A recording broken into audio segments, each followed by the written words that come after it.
Welcome back to the Ireland Contracting Nightly Sports Call. If you need a roof, make sure you call Ireland Contracting. They're the best in the business. That's why they're #1 in Pittsburgh. 1-800-NEW-ROOF is the number. They not only do roofs, they do siding, they do gutters, they do windows, they do anything you need. I encourage you to give them a call, 1-800-NEW-ROOF. Give us a call right now on the Borders and Borders hotline, 412-575-2600 is the number. Before we get to phone calls, and we're going to get to those in just a matter of minutes, I want to talk to Paul about his experience in Charlotte. Obviously, your son played in the ACC championship game.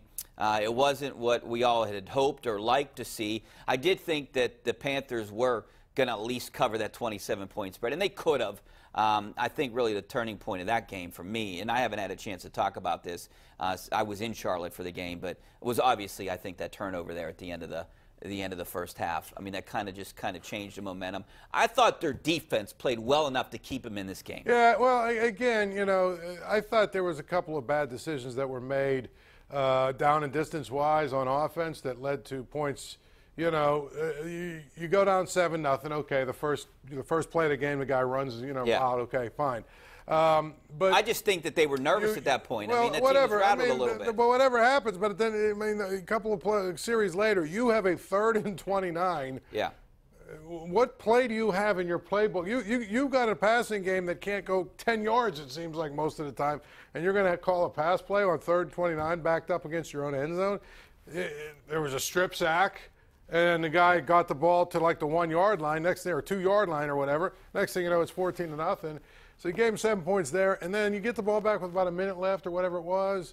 Again, you don't have this high-powered, quick strike offense. Despite everything bad that happened in that first half, you're only down 21-10, and you're getting the ball coming out at halftime. I thought, boy, just run the ball a couple of times and go into the locker room. I don't understand what you're doing there. And, of course, you turn it over, and that pretty much was the game. So, in order to take the next step next year as a team or program, whatever you want to say, they've really got to develop their passing game. And it's too hard to win in today's college football by expecting to be able to run the ball 300 yards every single night. Because you know what? Some nights you're going to play against a defensive front like Clemson, like Miami, that's real athletic and real strong and all that other stuff. Now you better have a plan B. And I think what we saw this year outside of the Wake Forest game is they really didn't have a plan B when the running game was stopped. If you look at all the good teams they played, Penn State, once they couldn't run the ball, it just was a long, long night after that. Miami never let them really run the ball. No. Clemson never really let them run the ball. And you need a passing game. That's going to be the next step for this program. You need a passing game in college football, period. I mean, unless that's you're what Georgia Tech or Navy, but those two teams, there's even a limit to what they can actually accomplish. Well, it's gimmicky. But you know what I mean? It's hard to win that way. Yeah. People pull out, Georgia Tech was in the ACC title game a couple years ago. Yeah, but if you look, they actually in the ACC championship game threw for like 190 yards. Like, that kid was actually a pretty good passer. They still did their triple option stuff, but you have to be able to pass the ball. Okay. Before we get on to the phone calls about the Steelers, 8 yards passing for Kenny Pickett, but Narduzzi was emphatic in saying, this is my guy. He is a competitor. He will be the quarterback of this team. Do you think that he is the right fit for Pitt? Yeah, I mean, I think the biggest thing is, it's easy to point to him. But when you're 4 of 16 for 8 yards, right, I mean, that's a problem. But my point is, they didn't really protect him very well. No, they didn't. And I don't know that they helped him very well in terms of the play calling and the scheme and all the things that they did in the game plan leading up to the game, knowing full well you're facing that front seven. I thought there were some other things they could have done, maybe add some screen passes, some little quick hitters, some things that you didn't have to really drop back for, that he could get the ball out of his hands quickly and just get in a little bit of a rhythm and keep their defensive front off balance. I don't know that they did that. I mean, the thing about their passing game right now is everything, a lot of their stuff is, play action, real long dropbacks, try to roll out, you know what I mean, where he's holding the ball really, too long. So, between the protection, there's obviously him, the play calling. I mean, there's a lot in the receivers, there's a lot of things that go into only having 8 yards passing. I don't blame the quarterback completely. Like, obviously he's got his share of the blame.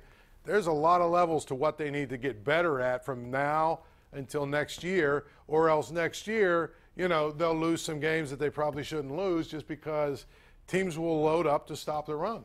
I know he'll develop, but I'm still worried about his accuracy. Let's get out to the phone lines. Let's go out to Mike out in Oakland. What's up, Mike? Hey, what's up, guys? How you doing? Hey, thanks for calling. I want to switch this.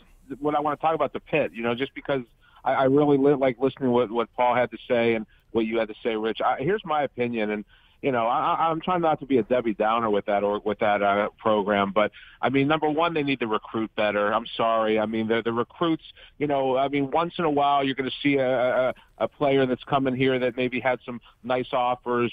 Choosing us between a Penn State or maybe even like an Ohio State, but that's rare. Usually, we're getting kids that are choosing between us and Bowling Green, Akron, Rutgers. I mean, that's just not going to cut it. I mean, I'm sorry. We need better players. The offensive line and pass protection the whole year was awful. I mean, I blame Pickett a lot, but he also had zero time to throw. I also blame Sean Watson. I think he was a terrible offensive coordinator. His schemes, this is not 1975. I mean, we're in an era where every college team is passing, spreading the field, and Pitt is just behind the times. All right, thanks a lot, Mike. And you brought up Sean Watson. Do you think there's an issue with the offensive coordinator?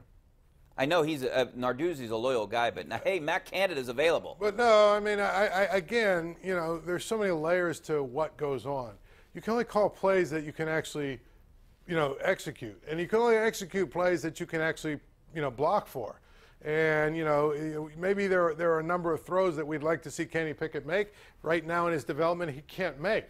So there's limitations in some ways to what you can do as an offensive coordinator. Now, that being said, I think the offense needs to become a little bit more dynamic, a little more creative. There's no question about it. But as the caller just said, and as you watched, I mean, pass protection all year was not very good. And if your quarterback is dropping back, and again, that's where it comes to what we just talked about before, where I said you got to add some quick hitters, some quick passing, some screens, things that where you get the ball out of his hand quickly, and he's not standing back there, running for his life every time he drops back, because they take those long drops, they take those, the play action stuff, this time, the rollout stuff. There was times when he'd roll out and there was three guys there waiting for him.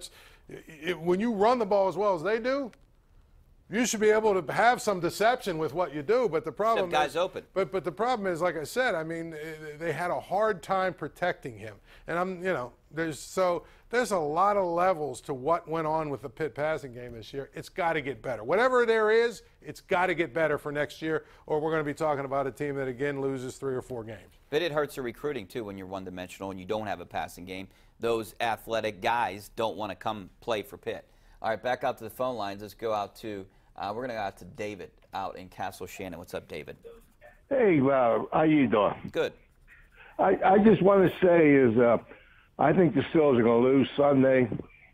Okay. Because I think their playoffs is going to go down to 2 because they're going to lose to Oakland, and they're not going to beat New England. And Baltimore is going to beat Kansas City. All right, I disagree with you on all fronts. I don't disagree. I think Baltimore can beat Kansas City, and I'll tell you why. Number one, if you've watched Kansas City the last few weeks, teams have started to figure out that you can get Patrick Mahomes to make mistakes. And I think the Baltimore defense, that front seven they've got better corners than I can remember them having over the last few years. They've got a pretty good defense. I bet you they will force some mistakes. They'll force some mistakes of him. And Kansas City's defense stinks. To me, I think Lamar Jackson and company will score a bunch of points against Kansas City. It will not shock me if they beat Kansas City. I'm not saying they will, but it won't shock me. 3 weeks ago, I'd have said no way.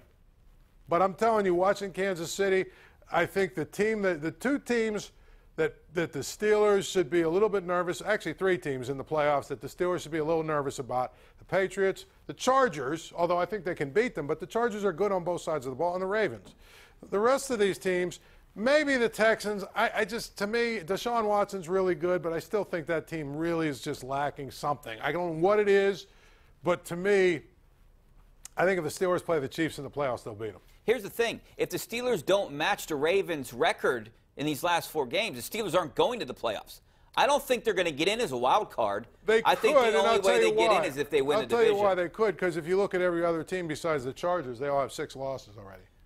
But if it comes to a tiebreaker, the Steelers, well, it won't be a tiebreaker, right. But the Steelers have more losses in the AFC.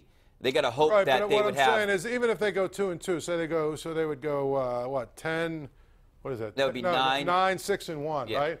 I mean, all these teams like Tennessee, and there's a bunch of teams with 6 losses. They'd all have to go. One of those teams would have to go 4-0, and I just don't know if that's going to happen. So I do think if the Steelers win 2 games, they probably will be in the playoffs. Yeah. But if they lose this one, forget about it. Forget about it. They don't even deserve to get in the playoffs if they lose this game. All right, let's go to a break, and then we're going to come back and take more phone calls.